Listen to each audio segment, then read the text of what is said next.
Morocco, that was Episode 2. The Moorish Court. Part 2. In 1893 Moulai Hassan determined to visit the desert regions of Morocco, including far-off Tafilet, the great oasis from which his dynasty had originally sprung, and where, before becoming the ruling branch of the royal family, they had resided ever since their founder, the great-grandson of the Prophet, had settled there, an exile from the Middle East. Leaving Fez in the summer, the Sultan proceeded south, crossing the Atlas above Kasba elmazen, and descended to the upper waters of the Wadi Ziz. An expedition such as this would have required a system of organization far in excess of the capabilities of the Moors, great though their resources were. Food was lacking, the desert regions could provide little. The water was bad, the heat very great. Every kind of delay, including rebellion and the consequent punishment of the tribes, hampered the Sultan's movements, and it was only toward winter that he arrived in Tafilet with a fever-stricken army and greatly diminished transport. Moulai Hassan returned from Tafilet a dying man. The internal complaint from which he was suffering had become acute from the hardships he had undergone, and he was unable to obtain the rest that his state of health required, nor would he place himself under a regime. For a few months he remained in the southern capital, and in the late spring 1894 set out to suppress a rebellion that had broken out in the Tadla region. While camping in the enemy country he died. Now, the death of the Sultan under such circumstances was fraught with danger to the state. He was an absolute monarch, and with his disappearance all authority and government lapsed until his successor should have taken up the reins. Again, the expedition was in hostile country, and any inkling of the Sultan's death would have brought the tribes down to pillage and loot the imperial camp. As long as the Sultan lived, and was present with his expedition, his prestige was sufficient to prevent an attack of the tribes, though even this was not unknown on one or two occasions, and to hold his forces together as a sort of concrete body. But his death, if known, would have meant speedy disorganization, nor could the troops themselves be trusted not to seize this opportunity to murder and loot. It was therefore necessary that the Sultan's demise should be kept an absolute secret. He had died in the recesses of his tents, themselves enclosed in a great canvas wall, inside which, except on very special occasions, no one was permitted to penetrate. The knowledge of his death was therefore limited to the personal slaves and to his chamberlain, Bo Ahmed. Orders were given that the Sultan would start on his journey at dawn, and before daylight the state palanquin was carried into the imperial enclosure, the corpse laid within it, and its doors closed and the curtains drawn. At the first pale break of dawn the palanquin was brought out, supported by sturdy mules. Bugles were blown, the band played, and the bowing courtiers and officials poured forth their stentorian cry, "May God protect the life of our Lord." The procession formed up, and, led by flying banners, the dead Sultan set out on his march. A great distance was covered that day. Only on Say did the procession stop, when the palanquin was carried into a tent by the roadside, that the Sultan might breakfast. Food was borne in and out, tea, with all the paraphernalia of its brewing, was served, but none but the slaves who knew the secret were permitted to enter. The chamberlain remained with the corpse, and when a certain time had passed, he emerged to state that His Majesty was rested and had breakfasted, and would proceed on his journey, and once more the procession moved on. Another long march was made to where the great camp was pitched for the night. The Sultan was tired, the chamberlain said. He would not come out of his enclosure to transact business as usual in the divan tent, where he granted audiences. Documents were taken into the royal quarters by the chamberlain himself, and, when necessary, they emerged bearing the seal of state, and verbal replies were given to a host of questions. Then another day of forced marches, for the expedition was still in a dangerous country, but Moulai Hassan's death could no longer be concealed. It was summer, and the state of the Sultan's body told its own secret. Bo Ahmed announced that His Majesty had died 2 days before, and that by this time his young son, Moulai Abdulaziz, chosen and nominated by his father, had been proclaimed at Rabat, whither the fleetest of runners had been sent with the news immediately after the death had occurred. It was a fait accompli. The army was now free of the danger of being attacked by the tribes, and the knowledge that the new Sultan was already reigning, and that tranquility existed elsewhere, deterred the troops from any excesses. Many took the occasion of a certain disorganization to desert, but so customary was this practice that it attracted little or no attention. 2 days later the body of the dead sultan, now in a terrible state of decomposition, arrived at Rabat. It must have been a gruesome procession from the description his son Moulai Abdulaziz gave me. The hurried arrival of the swaying palanquin bearing its terrible burden, 5 days dead in the great heat of summer, the escort, who had bound scarves over their faces but even dishes of cooked meats, or what was left of them, had been removed. There remained great plates of fresh butter, the very first of the season, hard and rolled into large balls. The learned tutor of the Sultan's sons stated that it was much to be regretted that such splendid butter should be wasted by being eaten by the palace slaves and attendants, and forthwith he tore off a length of his fine white turban, rolled up one of the large balls of butter, and replaced the package in the crown of his high-peaked fez, which formed the foundation of his headgear. One of the slaves told Moulai Hassan what had occurred, and he determined to amuse himself at the expense of his son's tutor. He entered the great chamber where the guests were assembled and bade them welcome, paying a few compliments to each. When it came to the turn of the learned man, the Sultan congratulated him on his great attainments, adding, "He shall be specially honored. Bring rose water and incense." Now, it is the custom at Moorish feasts to sprinkle the guests with rose and orange blossom water, and to perfume their robes with incense. So the long-necked silver bottles and the brass incense burner were produced. From the latter, laid upon red-hot charcoal, the burning sandalwood diffused its smoke in delicious clouds. Having received the regulation sprinkling, the incense burner was placed before him. Lifting his wide sleeves, the slaves held the censer below them, allowing the smoke to permeate his voluminous garments. Then drawing the hood of his burnous over his head and face, the customary perfuming of the turban was begun.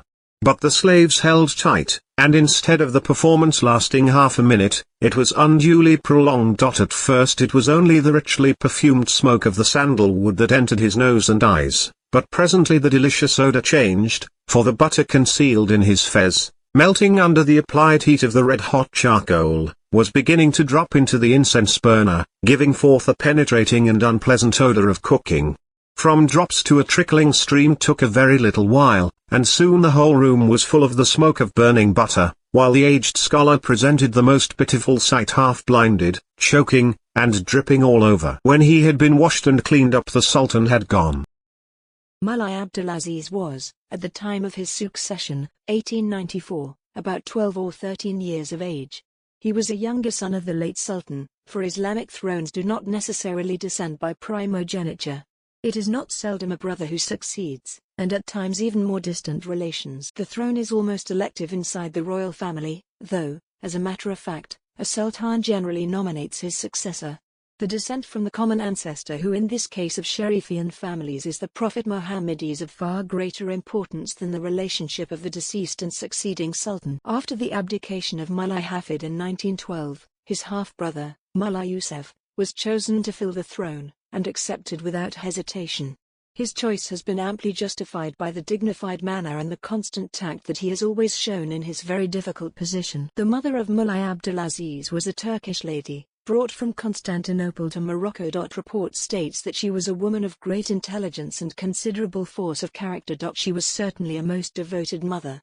It is even said that she played a part in the politics of the country, and that she was consulted on affairs of state by her husband. That she must have possessed a remarkable personality is clear from the fact that she maintained her influence over the Sultan till the day of his death, no easy task amidst a host of rivals, and so assured the succession of her son. Her great friend and companion in the harem was another Turkish lady, the mother of the reigning Sultan Moulai Yusuf. It is curious that these two strangers in a foreign land should both have been destined to become the mothers of sultans. It was only natural that the succession of a minor gave rise to every form of intrigue at court. There were two great factions in the palace: the party of Beau Ahmed, the powerful chamberlain, on the one hand, and that of the Grand Vizier and Minister of War on the other. These two high officials belonged to the aristocratic and powerful family of the Ula Jameh, and were respectively Haja Mati and Si Mohammed Soir.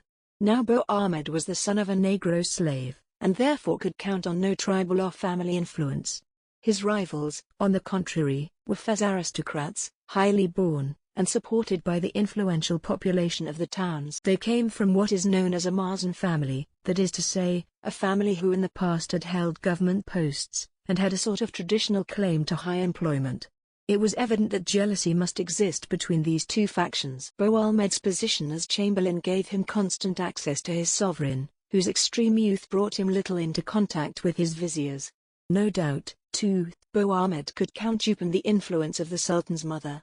He had been the constant and trustworthy confidant of her husband, and instrumental in putting her son on the throne. His own fate, too, depended upon his keeping him there, and there can be little doubt that Moulai Abdelaziz's mother and Boalmed worked in connivance. As soon as the new government was organized sufficiently for Moulai Abdelaziz to travel, the court left Rabat for Fez, the real capital of the country. No sultan can count upon his throne as being safe until he has been accepted by the religious and aristocratic Fez inhabitants, and taken up his residence in the city, for Fez is the center of religion and learning and also of intrigue, and the influence of its population upon the tribes is very great. It was therefore very important that abdication of Moulai Hafid in 1912, his half-brother, Moulai Youssef, was chosen to fill the throne, and accepted without hesitation. His choice has been amply justified by the dignified manner and the constant tact that he has always shown his very difficult position. It was only natural that the succession of a minor gave rise to every form of intrigue at court. There were two great factions in the palace: the party of Boalmed, the powerful chamberlain, on the one hand, and that of the Grand Vizier and Minister of War on the other. These two high officials belonged to the aristocratic and powerful family of the Ulad Jameh, and were respectively Haja Mati and Si Mohammed Sawir. Now Boalmed was the son of a Negro slave, and therefore could count on no tribal or family influence. His rivals, on the contrary, were Fez aristocrats, highly born, and supported by the influential population of the towns. They came from what is known as a elmazen family, that is to say, a family who in the past had held government posts, and had a sort of traditional claim to high employment. It was evident that jealousy must exist between these two factions.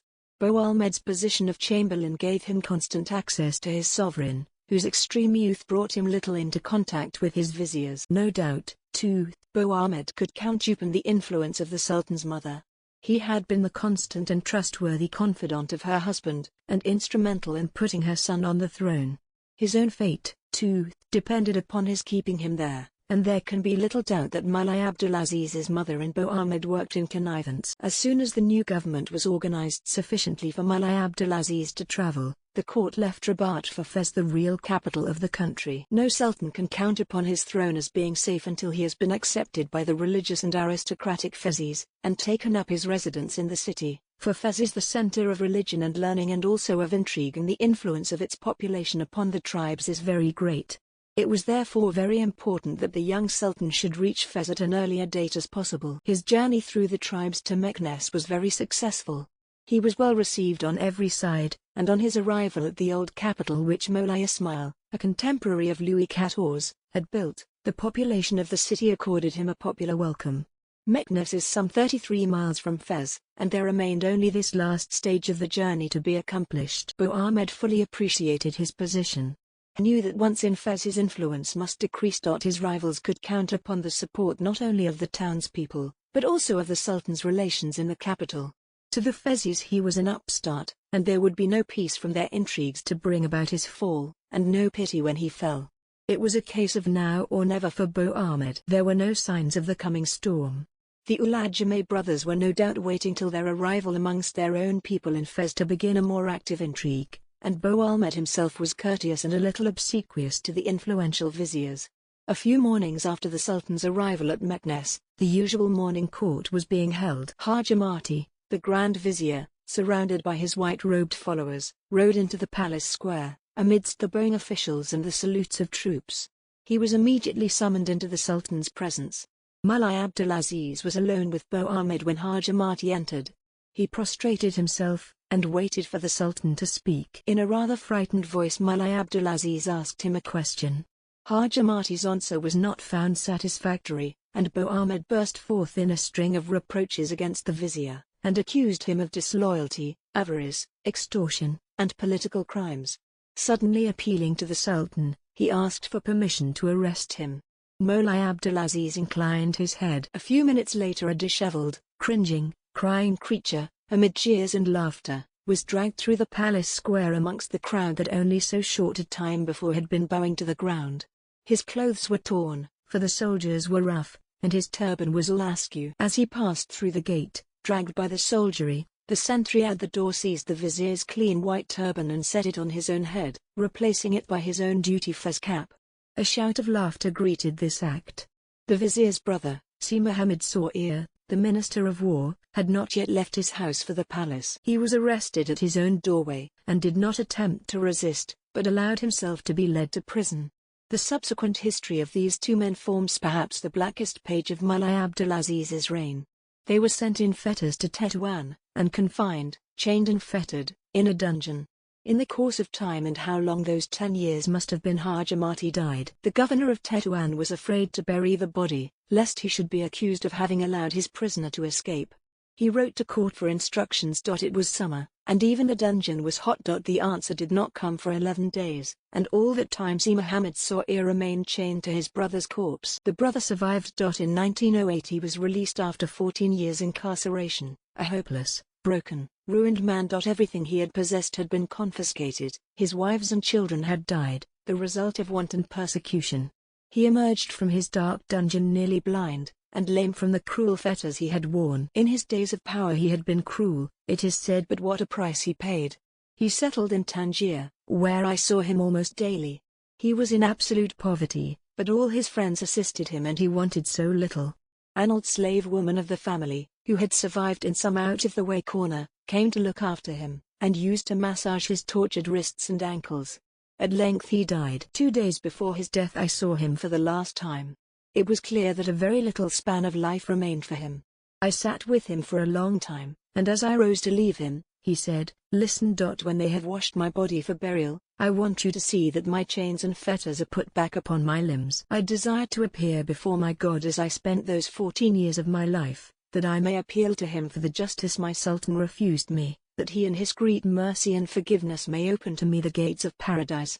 It was impossible to replace the chains and fetters, but I believe a link was sewn up in his winding sheet. With the cruelest cynicism he was given an official military funeral, attended by all the native authorities and functionaries, for after all he had been Minister of War. Sir Ernest Zotoff represented Great Britain in Morocco at the time of Moulay Abdelaziz's succession. On learning of Moulai Hassan's death, the news of which Qaid Maclean, who was with the Moorish army, had managed to send to Tangier with almost incredible rapidity, Sir Ernest sent for me and told me that he proposed to send some confidential agent to Fez upon a mission, which would certainly be difficult and very likely dangerous, for, as the news of the Sultan's death spread, there would no doubt be disturbances on every side. I naturally volunteered to go, and my offer was accepted. The same night at 12 o'clock I left, accompanied by one of my men, both of us well mounted and armed. I am averse to carrying arms in such countries as Morocco, and have very seldom done so, but the occasion was unusual, and bands of marauders might be looked for. I was dressed as a native mountaineer, my head shaved except for one long lock of hair, which I, native fashion, wore at this period of my life, my legs bare, and my feet thrust into yellow slippers. A rough brown hooded cloak covered my scanty clothing. I, no doubt, looked like a brigand, my companion was one. Luckily I had good horses in my stable, and we chose the two most likely to stand the fatigue. It was most important to start at once and travel fast, in order, if possible, to keep ahead of the news of the Sultan's death, which was now publicly known in Tangier. I could not take the direct route for Fez, for part of my mission was to visit certain influential sheriffs en route to whom I was personally known, and to exhort them to use all their influence in the interests of peace, law, and order. It was midsummer, and dawn was early, but before the sun had risen we reached Artsali, 26 miles from Tangier. Here I breakfasted with the Sheriff of Abriche, a brother-in-law of the famous Raisuli, and himself a man of considerable renown. He promised to exert all his influence to keep the tribes quiet. After a short halt I left the town, and at night arrived at Alcazar, having covered, by the route we had travelled, well over 60 miles. From Alcazar to Wazan was a matter of some 8 hours' ride, and I reached the holy city of that name early the next afternoon. I was most cordially received by the very influential sheriffs who inhabit that little mountain city, so rarely visited by Europeans, as it is holy ground. It was a feast day, but in spite of that the sheriffs at once got to work, sending numerous letters to the tribes to remain quiet. This work kept me at was until the middle of the following day, when I started once more, reaching the Mazeria, a village on the hills above the Sabu Valley, that night.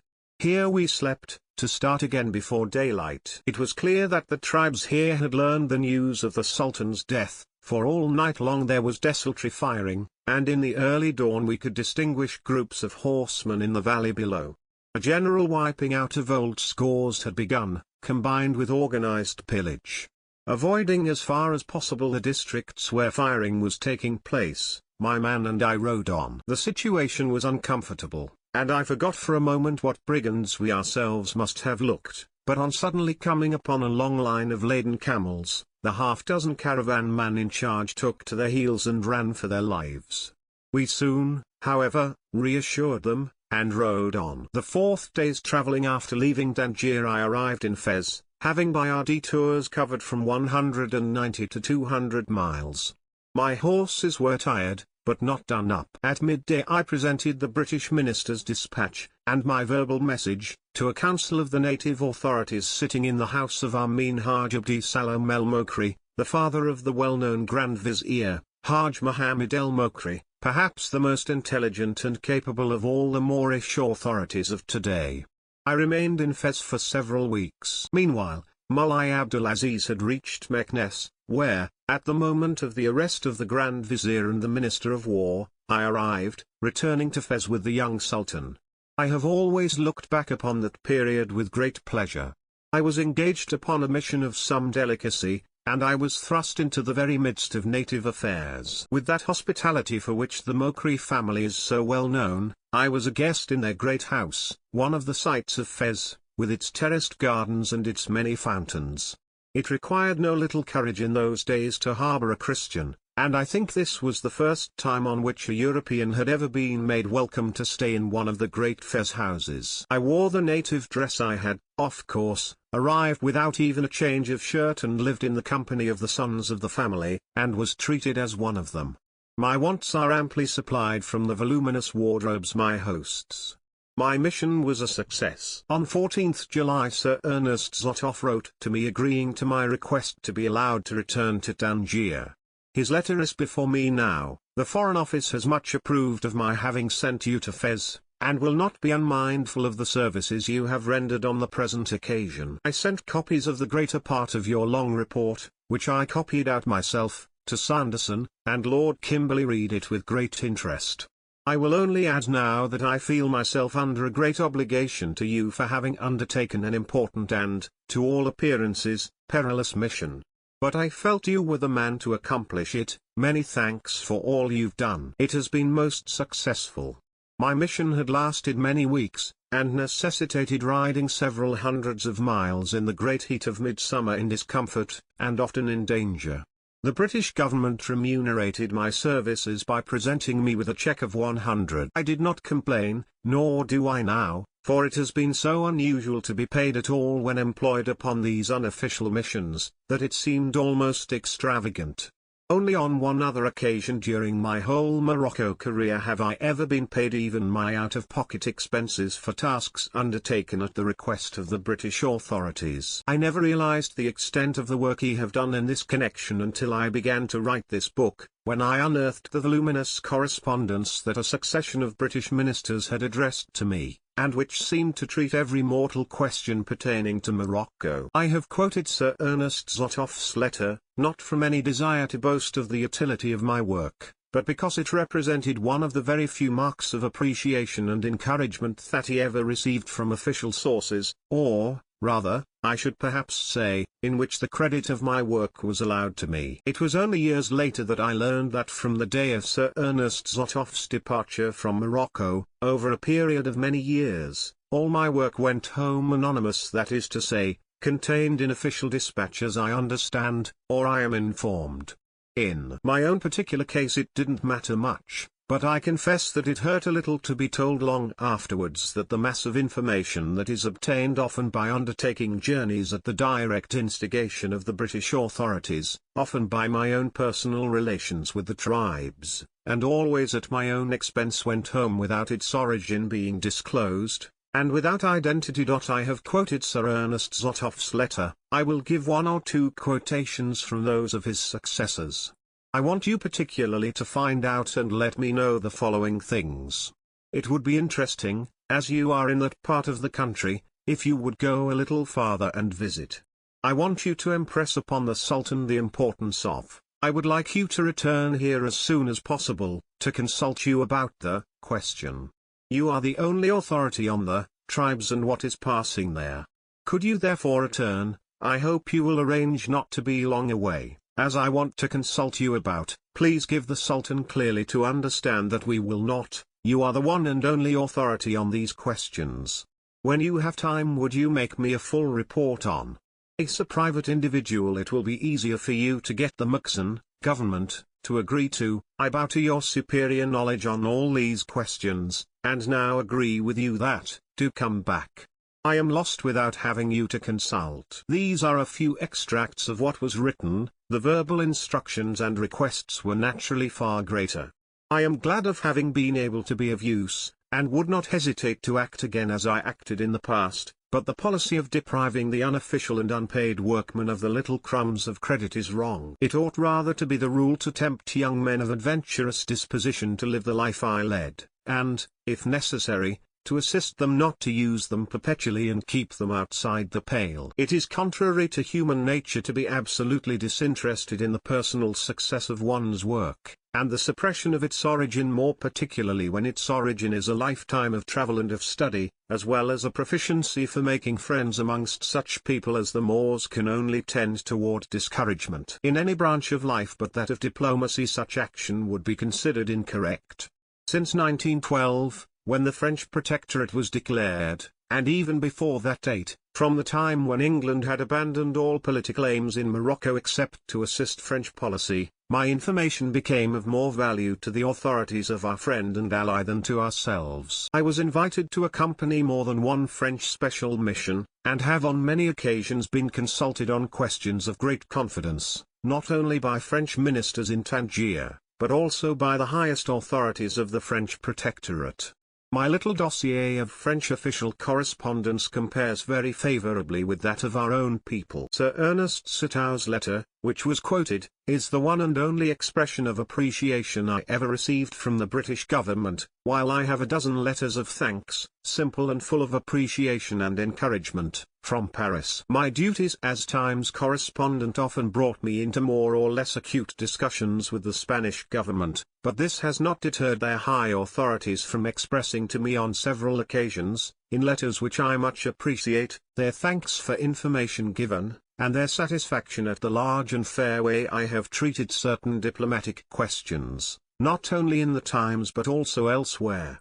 In such a life as I have led, there have been necessarily moments when one has been disheartened and depressed, perhaps owing to fever, perhaps to events. In my case, happily, they have been few and far between, and I look back over those past years in Morocco as a period of great pleasure. But there have been moments when a little word of encouragement, a few lines to say that one's work had been appreciated at home, another letter, for instance, like Sir Ernest Sitow's, would have been so welcome and have done so much. I can honestly say the occasions have not been wanting. I have enjoyed throughout the confidence of our representatives, and a very intimate and much appreciated friendship with them all. I have had every opportunity of seeing the inner workings of their diplomacy, and I can state that Great Britain has been fortunate in her ministers in this country. Some left Tangier to fill more important posts elsewhere: Sir Ernest Zotoff, Sir Arthur Nicholson, and the late Sir Gerard Lowther, the best and kindest of men. One, perhaps the most brilliant of all, rests here forever, the last British minister to Morocco, Sir Reginald Lister, whose loss to his country was so great, and to his friends irreparable.